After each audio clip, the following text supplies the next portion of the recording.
श्री गणेशाय नमः। श्री सरस्वत्यै नमः। श्री वेदपुरुषाय नमः। श्री सद्गुरुचरणकमलेभ्यो नमः। वर्णानामर्थसङ्घानां रसानां छन्दसामपि मङ्गलानां च कर्तारो वन्दे वाणी विनायकौ। भवानी शङ्करो वन्दे श्रद्धा विश्वासरूपिणो। याभ्यां विना न पश्यन्ति सिद्धा स्वान्तः स्थमीश्वरम्। नीलाम्बुजश्यामलकोमलाङ्गं सीतासमारोपितवामभागम्। पाणौ महासायकचारुचापं नमामि रामं रघुवंशनाथम्।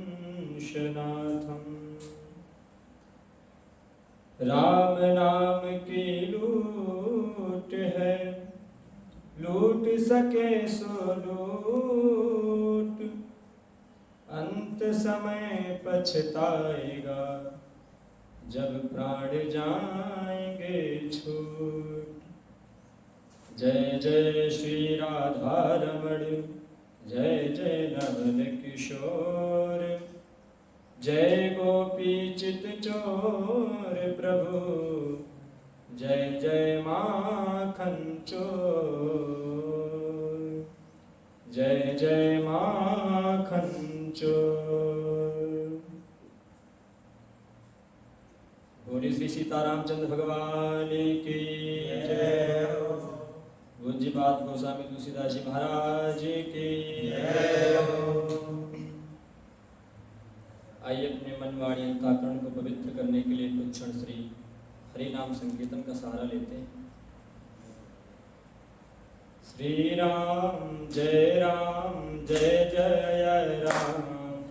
श्री राम जय जय राम, श्री राम जय जय राम, श्री राम जय जय राम,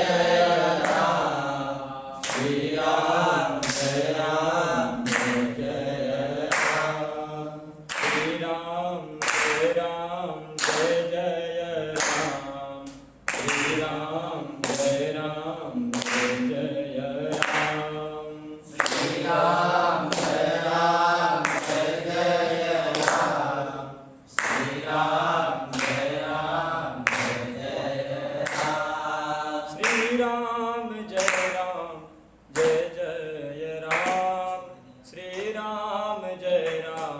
जय जय राम, श्री राम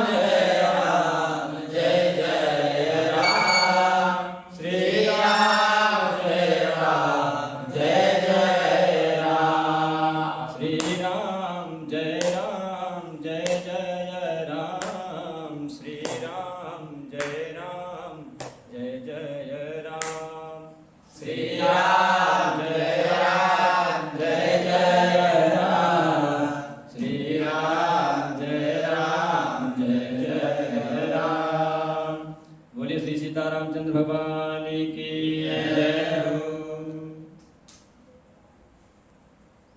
परम मंगलमय वेला पर इस परम पवित्र श्री भगवान के गुणों की, भगवान के चरित्रों की जिसमें वर्णन है, ऐसे श्री रामचरितमानस को बारंबार प्रणाम। श्री सीतारामचंद्र जी के चरणों में मेरा बारंबार वंदन। जिनका सानिध्य हम सभी को समय समय पर प्राप्त होता रहता है, ऐसे पूज्य महाराज श्री के चरणों में बारंबार प्रणाम। सभा में उपस्थित सभी गुरुजनों के चरणों में मेरा बारंबार समक्ष उपस्थित सभी श्रोतागण के रूप में हमारे अग्रज एवं अनुज भाइयों के हृदयस्थ उस परम तत्व परमात्मा को मेरा प्रणाम। कल हम सभी लोग चर्चा कर रहे थे कि भगवान के 4 विग्रह हैं। यदि कोई भगवान को प्राप्त करना चाहता है, भगवान की भक्ति प्राप्त करना चाहता है, तो इन 4 विग्रह में से किसी एक विग्रह को यदि पकड़ लेता है तो उसको निश्चित ही भगवान की प्राप्ति होती है। निश्चित ही उसको भगवान के अंदर, भगवान के प्रति उसके अंदर प्रेम जागृत होता है। जितने भी संत हुए, जितने भी महात्मा हुए, जितने भी भक्त हुए, सूरदास, रैदास, तुलसीदास, मीराबाई, जितने भी महात्मा आज तक जीवन में हुए, उन्होंने किसी एक को पकड़ लिया। इन्हीं 4 में से किसी न किसी को, किसी ने नाम को पकड़ा तो किसी ने रूप को पकड़ा, किसी ने भगवान की कथाओं को श्रवण किया और किसी ने उनके धाम का आश्रय लिया। नाम रूप लीला धाम। यदि हम लोग भी भगवान की भक्ति को पाना चाहते हैं, उनकी कृपा प्राप्त करना चाहते हैं, तो इन 4 में से किसी एक का भी आप आश्रय लेते हैं तो निश्चित ही आपको भगवान की प्राप्ति। कल हम सभी लोग चर्चा कर रहे थे नाम के ऊपर। भगवान का नाम जो है ये परम पद प्राप्त कराने वाला है।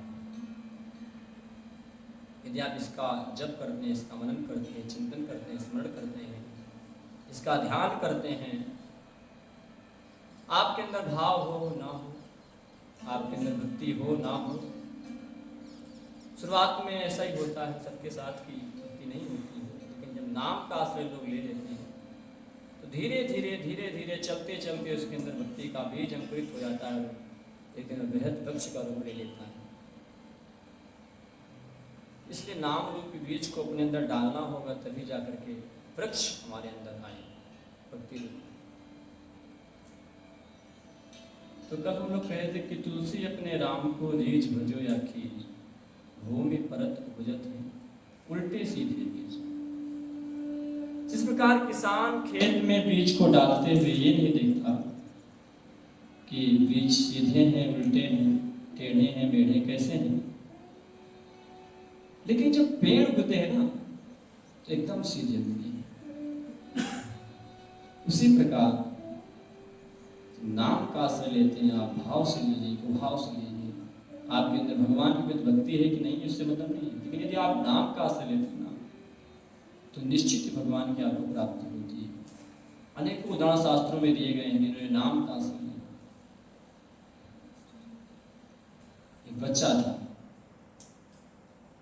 उसने सुना कि नाम के प्रभाव से भगवान सब कुछ प्राप्त हो जाता है, भगवान मिल जाते हैं। छोटा सा बच्चा था, उसने क्या किया, नाम लेना प्रारंभ कर दिया। केवल नाम, राम राम राम राम राम नाम से सब कुछ प्राप्त हो जाता, उसने ऐसा सुना। नित्य निरंतर राम नाम हमेशा राम राम करते। विद्यालय जाता, वहां भी क्लास में बैठते समय, कक्षा में जब अपना विषय उसका चलता तो उस समय विषय पे ध्यान नहीं देता, राम राम राम राम। बच्चों ने सुना कि ये तो राम राम बोलता रहता है। बच्चों ने जाके शिकायत कर दी गुरुजी से, आचार्य जी ये तो पढ़ता लिखता है नहीं, क्यों राम राम बोलता है। आचार्य ने बुलाया, बेटा तुम क्या करते हो? बोले मैं तो राम राम बोलता हूँ। पिटाई की उसकी, तुम यहाँ पढ़ने के लिए आया कि राम राम बोलने के लिए? राम राम बोलना घर पे बैठो। उसने पिटाई सही ली, लेकिन राम राम नहीं छोड़ा, तब भी राम राम राम राम। परीक्षा हुई, अंत में क्या हुआ, सारे विषय में फेल हो गया।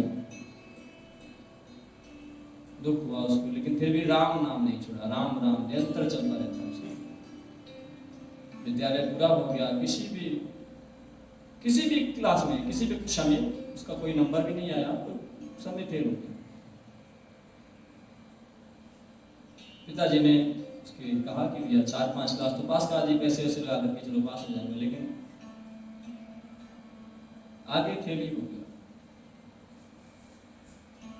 गांव गया, गांव वालों को जब पता चला कि इतना पैसा लगाएगा फिर भी फेल हो गया, पढ़ता लिखता है नहीं, मूड दिखती है, तो गांव वाले मजाक बनाना प्रारंभ कर दिए। गांव से ताना सुनता गया, पिताजी का ताना सुनता गया, आचार्यों का ताना सुनता, गुरुजनों के ताने सुन सुन के बड़ा परेशान हो गया। उसने सोचा कि मैंने तो सोचा था कि राम नाम से सब प्राप्त हो जाता है, सब कुछ मिल जाता है, लेकिन मेरे साथ तो उल्टा हो गया।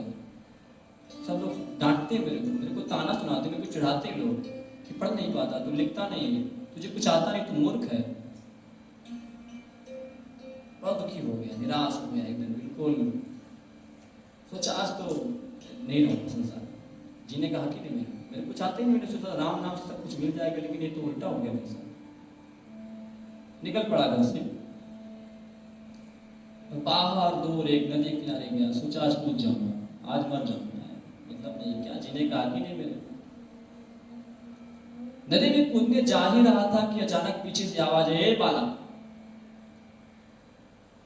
पीछे मुड़ के देखा, एक जो भी बाबा से धूल सनी में जटा जो भारी एकदम।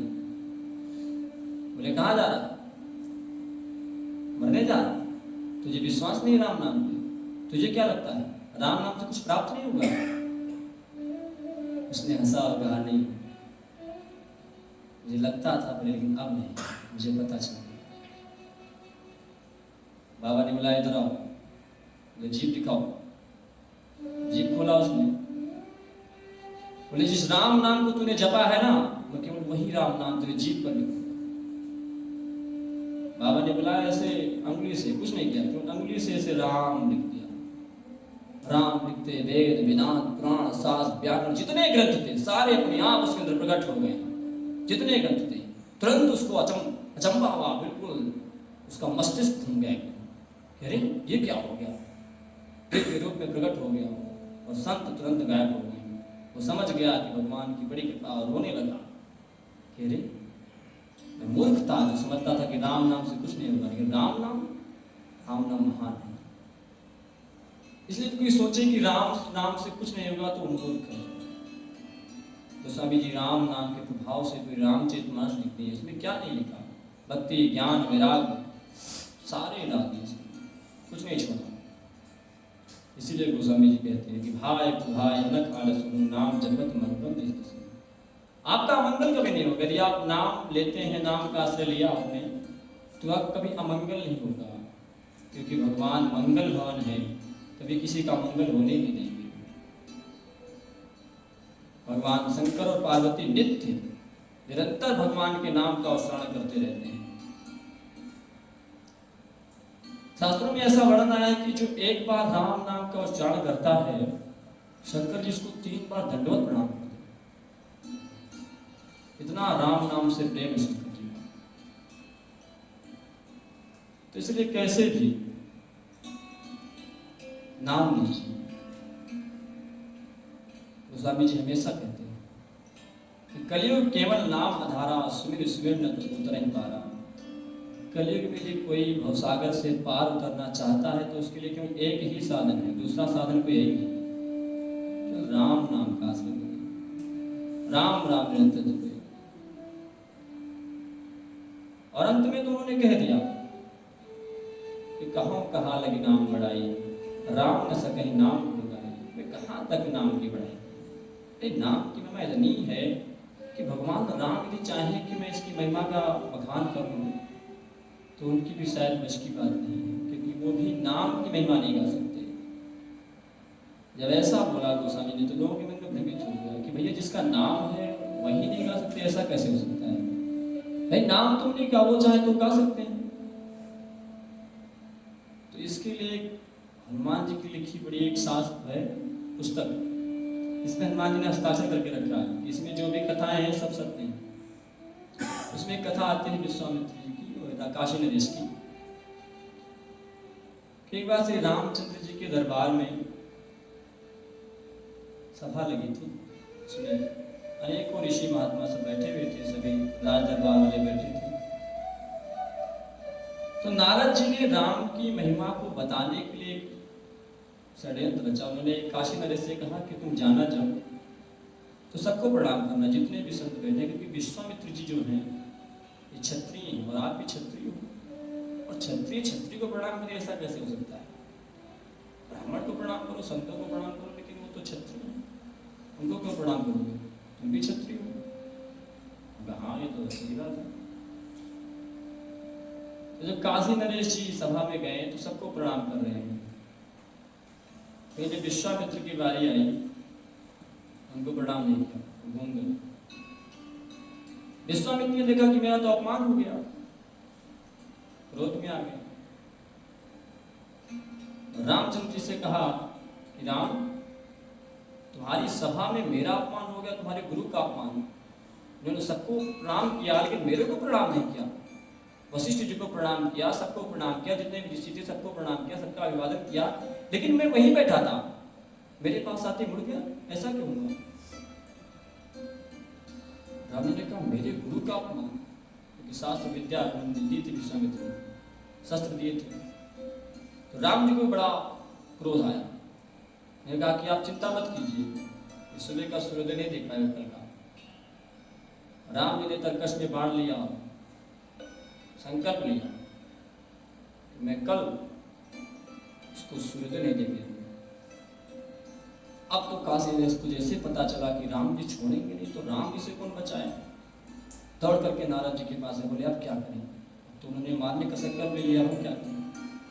बोले चिंता मत करो, सीता जी के पास जाओ, सीता जी, सीता माता के पास। अब वो दौड़ता दौड़ता सीता जी के पास गया, बोले माता जी, बोले क्या हुआ, इतनी उदास क्यों, क्या हो गया? बोले पहले वचन दो, जो कहेंगे वो आप पूरा करेंगे, क्योंकि हम बहुत ही परेशान हो गए। भगवान माता जी ने कहा कि ठीक है मैं वचन देता हूँ, क्या बात है बताओ तो बात।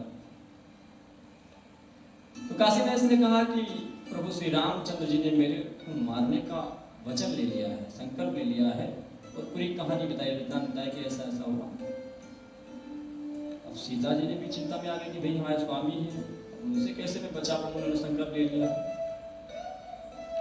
इनका चिंता मत करो, मेरा काम एक ही कर सकता है, बोले हनुमान। तो हनुमान जी के पास, हनुमान जी के पास गए। हनुमान जी जंगल में घूम रहे थे, हनुमान जी ने आते हुए देखा काशी नरेश को, बोले क्या बात है, इतनी उदास क्यों, निराश क्यों हो, तुम्हारे चेहरे पर चिंता कैसी, तुम भयभीत लग रहे हो, क्या बात है? बोले पहले आप वचन दीजिए कि आप जो मैं कहूँगा आप पूरा करेंगे। बोले बताओ क्या बात है? बोले मेरे को किसी ने मारने की धमकी दी है, चेतावनी दी है, और आप मेरी रक्षा करो, मेरे प्राण संकट में है, मेरी रक्षा करो। नाम नहीं बताया कि राम जी ने उनको मारने के लिए बोला, बोले किसी ने मारने की। बोले अच्छा ठीक है, रक्षा करेंगे, देखता हूँ कौन मारेगा। मैं श्री रामचंद्र जी की वचन, श्री रामचंद्र जी की शपथ लेता हूँ कि तुमको कोई मार नहीं पाएगा। और उधर राम जी भी कहते हैं कि हनुमान की शपथ लेता हूँ कि वो कल सुबह सूर्योदय नहीं देख पाएगा। अब उधर से श्री रामचंद्र जी आ रहे थे, धनुष लिए एकदम क्रोध में। देखा हनुमान जी जंगल में घूम रहे हैं, बोले हनुमान तुम यहाँ क्या करो, इधर क्या कर रहे हो तुम? बोले प्रभु कुछ नहीं, बस कोई राजा इसको मारना चाह रहा, देखता हूँ कौन आएगा, देश की रक्षा करने के लिए राजा। बोले कौन मारना चाह रहा है? बोले है कोई, देखता हूँ कौन आएगा यहाँ पे इसको मारेगा। तो देखा कि काशी नरेश सामने, बोले अच्छा इसको तो मैं ही मारूंगा। बोले अच्छा आप मारेंगे? बोले हाँ इसको तो मैं ही मारूंगा। बोले तो आपको मेरा सामना करना पड़ेगा, पहले मेरे से नहीं पकड़ा पड़ेगा कि मैंने इसको प्रण दे दिया, वचन दे दिया है कि मैं आपकी शपथ लेकर के इसको वचन दिया है कि मैं श्री रामचंद्र जी की शपथ खाता हूँ। बोले चिंता मत करो, हमने भी तुम्हारी शपथ लेके ही वचन दिया था। बोले फिर आ जाओ, हो जाए अपना सामना। तो उसने कहा कि हनुमान जी ने कहा ठीक है। तो राम जी के पास 3 बाण थे, विश्वामित्र जी ने दिए थे। पहला बाण जैसे ही चलाया, काशी नरेश जी चरणों में गिरे हनुमान जी के, बोले भैया पहला बाण चलने वाला है, क्या होगा? बोले चिंता मत करो, एक मंत्र तुम बोलना प्रारंभ करो। मंत्र बोलना प्रारंभ किया कि बोलो राम राम राम श्री राम राम राम श्री राम राम राम राम राम राम राम श्री राम राम राम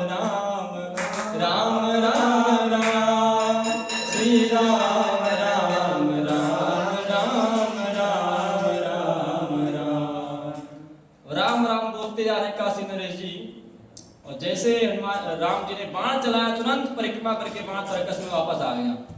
अब देवता लोग देख के दंग हो गए, बोले राम जी का बाण वापस कैसे आ सकता है भाई?